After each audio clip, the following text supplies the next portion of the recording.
En nombre del Padre, del Hijo y del Espíritu Santo. Amén. Amados hermanos en nuestro Señor Jesucristo, nos encontramos en el domingo de Quincuagésima y en el relato del Evangelio de hoy, tomado de San Lucas, vemos cómo nuestro Señor les anuncia a los apóstoles cuando iban a subir hacia Jerusalén todo lo que los profetas habían dicho del Hijo del Hombre, que sería escupido, escarnecido y que moriría y que resucitaría al tercer día. Y los apóstoles no entendieron ese lenguaje. Nos podemos preguntar por qué no entendían. Sencillamente que en las profecías del Antiguo Testamento estaban entremezcladas la primera y la segunda venida, la primera de dolor y la segunda de gloria.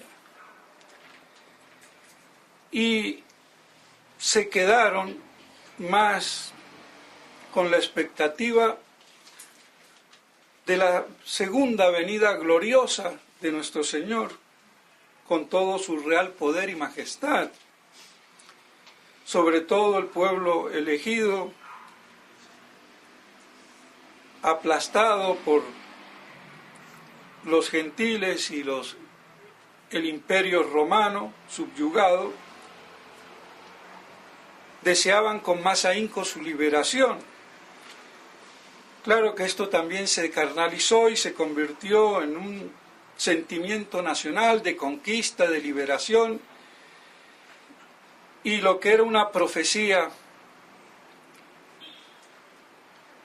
espiritual, sobrenatural, se convirtió en una cuestión política y carnal, y de ahí el deseo de dominio y de gloria y de imperio que tiene la sinarquía judaica y que realiza hoy muy bien a través del gran dinero y la financia internacional, dominando todos los pueblos, gobiernos, y así subjuzgando hasta la misma Iglesia que ha logrado copar.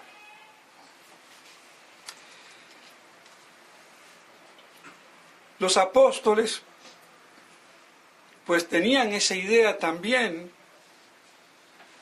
de por lo menos esa venida gloriosa.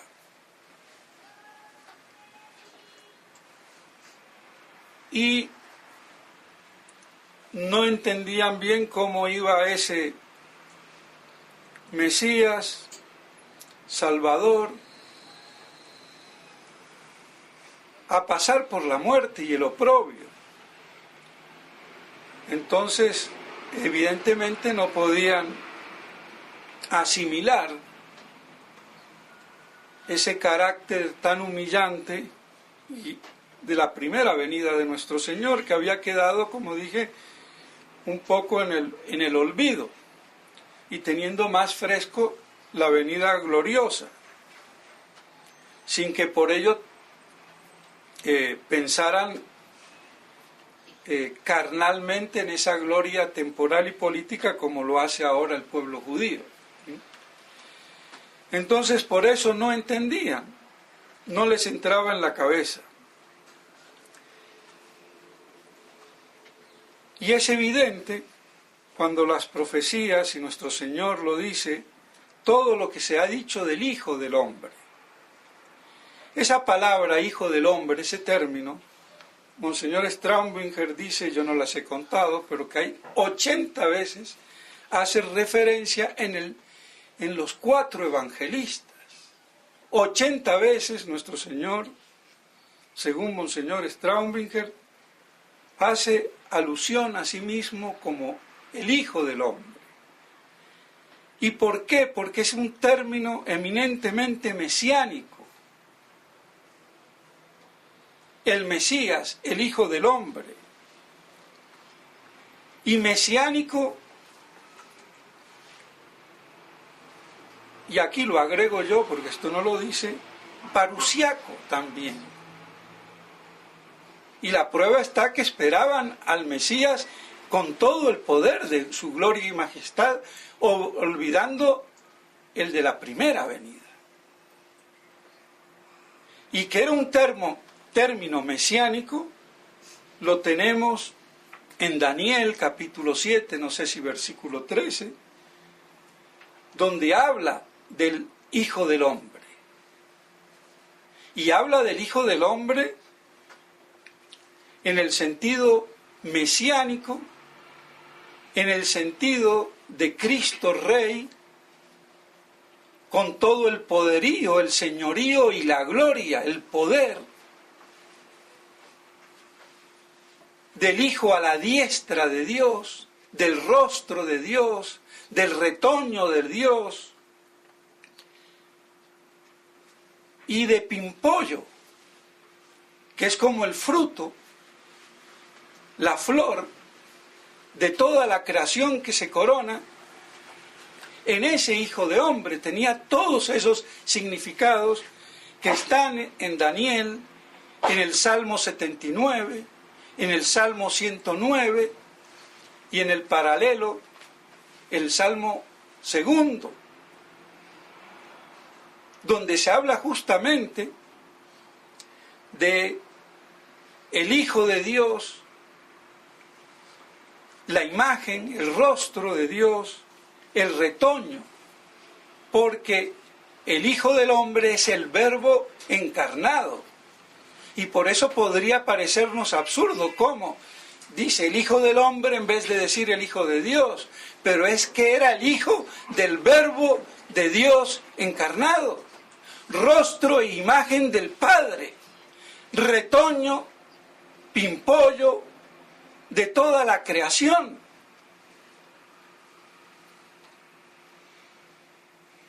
Entonces vemos cuán hondo, profundo y significativo mesiánicamente era el término Hijo del Hombre. Por eso es un término eminentemente mesiánico y apocalíptico.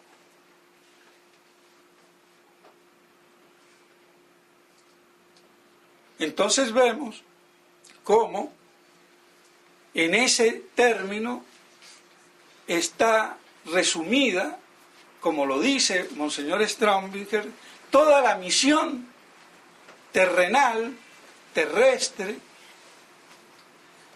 de nuestro Señor, desde su primera venida hasta el culmen en su segunda venida, cuando ya venga como restaurador.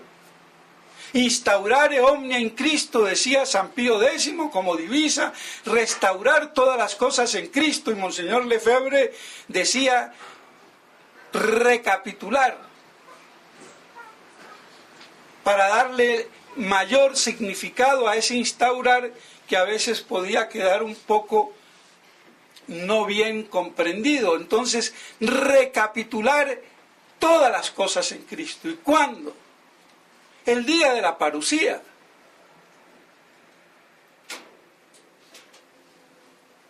Entonces, vemos cuán importante es este término, el Hijo del Hombre, que a veces pasa como un significado hasta peyorativo, cuando en el pueblo judío y en los apóstoles era eminentemente mesiánico, y tan mesiánico era que ellos lo aplicaban al Mesías glorioso, olvidándose del doloroso. Se quedaban con los misterios gloriosos y los dolorosos a un lado, claro, porque cuando queremos ser santos y no queremos pasar por el sufrimiento y el llanto, el mismo cuento. O un cristianismo light sin cruz, que es el modernismo.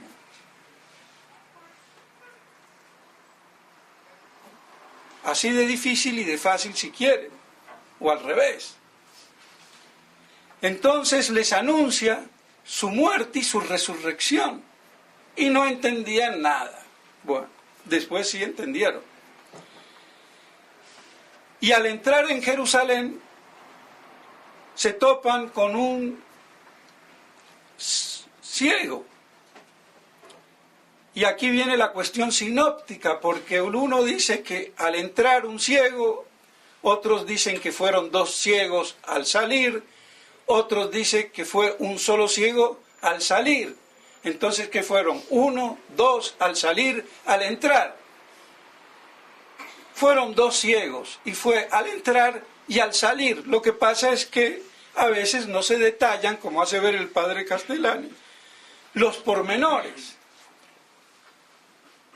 Y como los ciegos andaban de a 2 y se paraban en la puerta, en la entrada, pero uno llevaba la voz cantante, Bartimeo, que aquí no lo dice el Evangelio de San Lucas, pero sí lo dice otro evangelio paralelo, no sé si el de San Marcos, que creo que es el que da el nombre, o poco importa, San Mateo.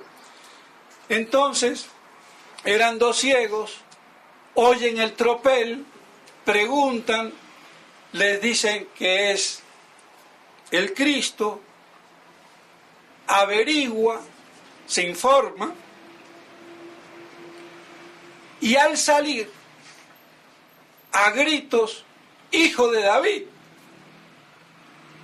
y tan a gritos que lo querían calmar y él seguía gritando más, hasta que nuestro Señor lo hace venir. ¿Qué quieres? Que vea, y ve. Tu fe te ha salvado. Hijo de David, que era otra expresión mesiánica, tanto como la hijo del hombre, y vemos cómo se complementa. Decir hijo de David era decir el Mesías, era decir el retoño, el rostro, la imagen de Dios Padre, era decir pimpollo, el fruto que colma toda la creación y por la cual toda la creación ha sido creado. Y por eso Cristo es paradigma de todo lo creado. Entonces, vemos así como ese ciego veía más en su alma que todos los otros. Reconoció al Mesías, pero primero averiguó, se informó y por último obró paladinamente, valientemente y proclamó hijo de David. Confesó la divinidad de nuestro Señor, que eso es ser hijo de David. Y así entonces vemos la importancia de la fe en la divinidad de nuestro Señor y en la divinidad del Dios verdadero, no de cualquier Dios. Y aunque el conocimiento de Dios se puede tener por la razón, por la filosofía, la metafísica, y demostrarse, también lo creemos por la fe. No hay que olvidar que hay dogmas que son únicamente conocidos como la Trinidad y la Encarnación, por nombrar a los más importantes, que sin revelación no se pueden conocer, pero la existencia de Dios yo la puedo conocer sin revelación, aunque también la creo por revelación. Y muchas verdades de orden natural que también puedo conocer, pero que forman parte de la revelación divina, que tiene verdades naturales, como por ejemplo la existencia de Dios, y verdades sobrenaturales, como la Trinidad y la Encarnación, y ambas son reveladas. Y así esa divinidad es trinitaria, porque se comunica. La divina esencia, que es la plenitud de ser, en las 3 personas que se distinguen una únicamente por el origen, del cual procede. La procesión en la naturaleza divina, que es lo que produce las personas. Y digo produce porque Santo Tomás habla de producir, pero no como un producto que yo hago en una fábrica, o como el producto de un efecto producido por una causa, sino como una emanación, una inmanencia desde toda eternidad de Dios en su pensamiento y su querer. Y esa es la doble procesión por vía intelectual y por vía volitiva. El verbo, imagen de Dios Padre, y el Espíritu Santo, que procede pero no como una semejanza en la naturaleza, sino como expirado por amor, aunque sea semejante en la naturaleza divina, porque es la misma naturaleza divina que es consubstancial, pero el Hijo y el Espíritu Santo son avalio, pero no participado, sino consubstancial. Ahí hay otro error teológico y filosófico, que creen que hablar avalio ya es decir criatura. No, por eso el padre Fabro aclara muy bien. El Hijo es avalio, el Espíritu Santo es avalio, pero es consubstancial, no es participado. Todo lo participado es avalio por otro, pero no todo por otro es participado. Y el único que no es avalio, ingénito, innacible, es el Padre como principio de la divinidad, como fuente de la divinidad, como dice tanto San Agustín como Santo Tomás. Pero esa divinidad se comunica de modo personal, propio, porque no es lo mismo poseer la esencia divina, la plenitud de ser divina, la subsistencia divina, que es común, poseerla como Padre, o como Hijo, o como Espíritu Santo. Entonces esa apropiación personal, intransferible, propia y no común, comunicable, es lo que constituye a las personas divinas y las distingue, y en todo lo demás son absolutamente iguales. Y por eso hablamos de un solo Dios, una sola naturaleza, una sola esencia divina y tres personas divinas. Pero claro, como esto, para medio explicarlo, hay que tener un poquito de caletre teológico y filosófico metafísico, entonces no hablemos mucho de la Trinidad, recemos, como dice el Kempis, y no tanto investiguemos, porque la inteligencia es fuente de orgullo, pedazo de imbécil. Y eso ha permeado la teología, el pensamiento y la espiritualidad desde hace muchos siglos. Y se condensó en la devoción moderna, del cual el Kempis es la expresión. Y eso hizo mella. Tanta mella hizo que de ahí salió Lutero, de ahí salió Erasmo, precursor del luteranismo, sin querer él salirse de la iglesia. Pero para entender esto hay que estudiar y saber filosofía y teología. Pero como esto es difícil y no se enseña, entonces pasa desapercibido y parece a chino y hasta herético, hablando mal del Kempis. Y que muchos fieles creen que yo hablo por hablar.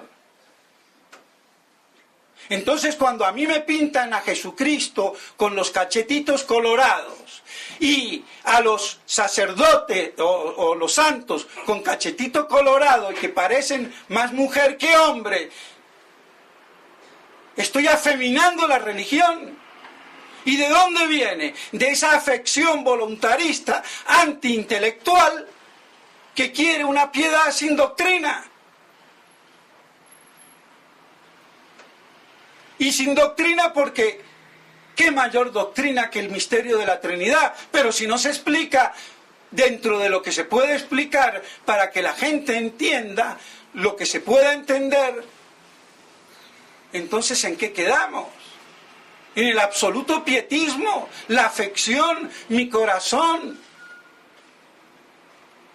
Pero es que la piedad, el sentimiento, los afectos tienen que estar enraizados en la doctrina, en la verdad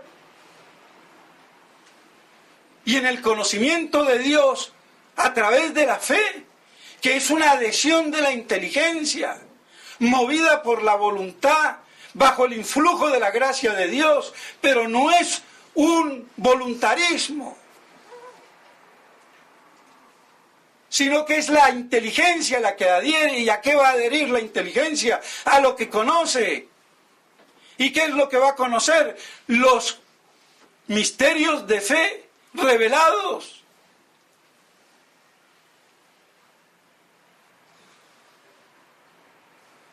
Pero todo esto se volatiliza y se hace de la fe algo más de la voluntad. Claro que yo sin la voluntad no puedo adherir, pero ¿quién adhiere? ¿Quién coge la botella de vino? La mano. Pero claro, tengo que querer para hacerlo. Pero ¿quién es la que agarra, la que coge, la que... Es la mano? Entonces así la inteligencia. Y por eso las verdades reveladas. Y que hay que predicarlas. Y no es que yo esté en contra de las historias de santos. Pero ¿por qué se hacen santos? Porque viven en la contemplación de la verdad.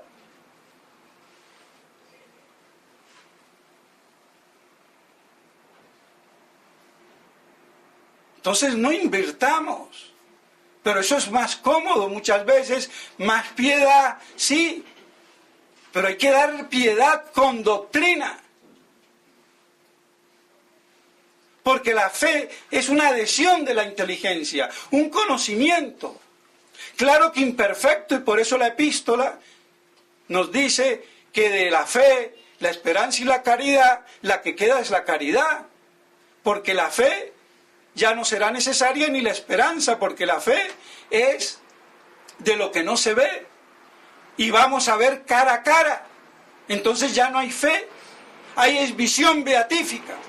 Y no hay esperanza porque espero lo que está por venir, lo deseado. Y ya no hay esperanza porque ya la poseo en la visión beatífica, cara a cara, lo deseado. ¿Y qué queda? El amor, la caridad.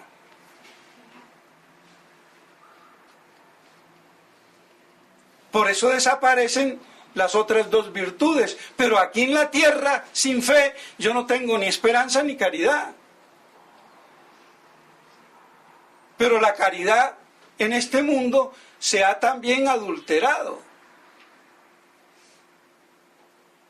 La falsa caridad del modernismo, la falsa caridad del gnosticismo.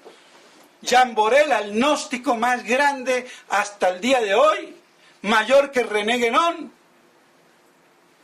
porque es incluso una gnosis trinitaria de patrística, de una patrística mal barajeada, por supuesto, pero corrompida, porque yo voy a ser conocido, como dice la epístola, voy a conocer cómo yo soy conocido. Entonces para el gnóstico yo soy conocido en el pensamiento de Dios como una chispa divina de Dios. Y es lo que tenemos de espíritu divino. Y lo mismo creía el maestro Eckhart y creen todos los gnósticos. Y ninguna chispa divina, sino que estamos hechos a semejanza de Dios y que nos da la gracia y después nos dará la visión beatífica. Pero yo no soy una chispa divina, de una esencia divina, y eso es mi espíritu. Y así Dios me conoce, y entonces yo vuelvo a esa concepción divina en el pensamiento de Dios. Es todo el desorden demoníaco que ha creado Satanás el maligno para desviar estas verdades profundas. Menos mal que la gente normalmente no llega a tanto, pero algunas personas inteligentes sí, y desviadamente. Y eso es, por ejemplo, la cresta de la ola de la cábala, del sufismo y de toda la gnosis. Es la tergiversación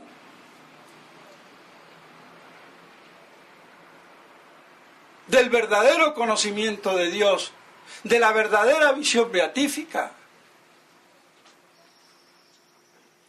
Entonces, hay que, por eso, mis estimados hermanos, tener o tratar de tener, en la medida de la posible, un conocimiento de Dios tal como Él se revela y no como nosotros lo imaginamos. Pidámosle a la Santísima Virgen María de poder entonces así tener esa fe de Bartimeo, que quería decir Bar es Ibn, como es difícil, Ibn, Bar, Jonah, en español, Bar Ibn, hijo de Timeo. Entonces, por eso Bartimeo. Tener esa fe, confesando la divinidad, hijo de David, el hijo del hombre, y con toda esa connotación mesiánica, y no solamente de la primera venida, que ya fue, sino en su expectativa gloriosa, triunfadora, restauradora de Cristo Rey, como hablan los Salmos 109 y el 79 y el 2, por lo menos. Y lean de esos salmos, y sobre todo de Daniel capítulo 7, no sé si el versículo 13 o 12, el comentario de Monseñor Straubingen, que es la mejor Biblia comentada que hay, y la tenemos en español, para que nos demos cuenta que no me invento nada, que no fuerzo nada. Lo que pasa es que estamos como los apóstoles.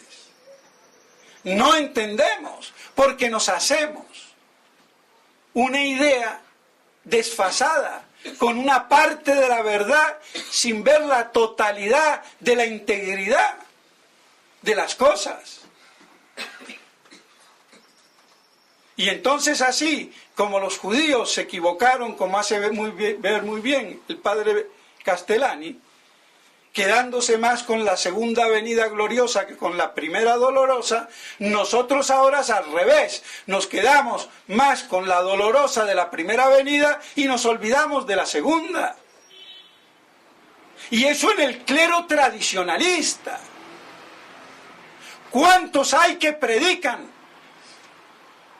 sin locuras, sin tergiversaciones protestantes, la parusía?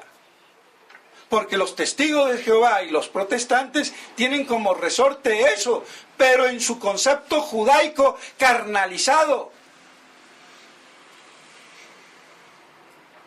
Y eso se va a ver en la revista, esas elecciones, o Atalaya y Despertar y todas las publicaciones de los protestantes y de los testigos de Jehová.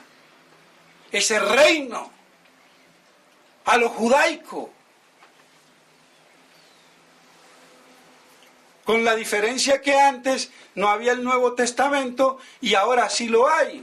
Entonces son la corrupción del Nuevo Testamento y incluido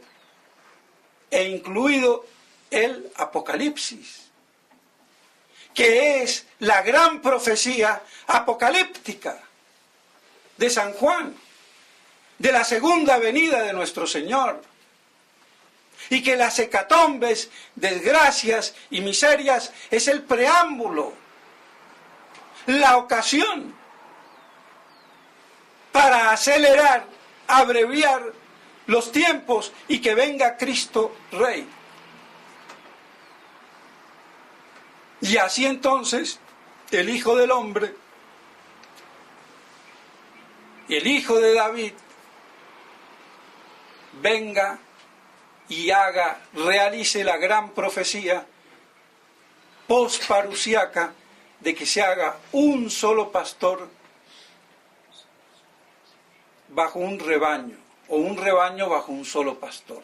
Todos convertidos y reunidos en Cristo Rey.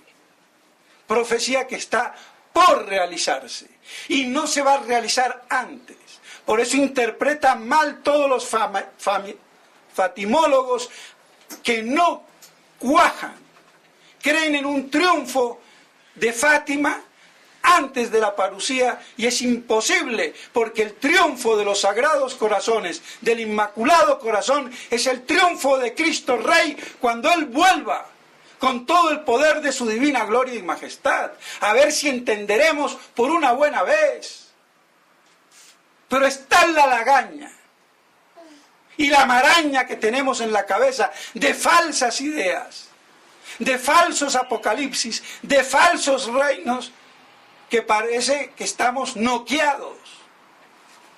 Pero creo que con la explicación que doy, la cosa debe de quedar clara, por lo menos en sus parámetros fundamentales y esenciales, sin que haya desvaríos y locuras y chifladuras, porque ahora, para volverse loco, no hace falta mucho. Entonces, pidámosle a la Santísima Virgen María que nos ayude a meditar todas estas cosas como ella lo hacía en su humilde y maternal corazón. En nombre del Padre, del Hijo y del Espíritu Santo. Amén.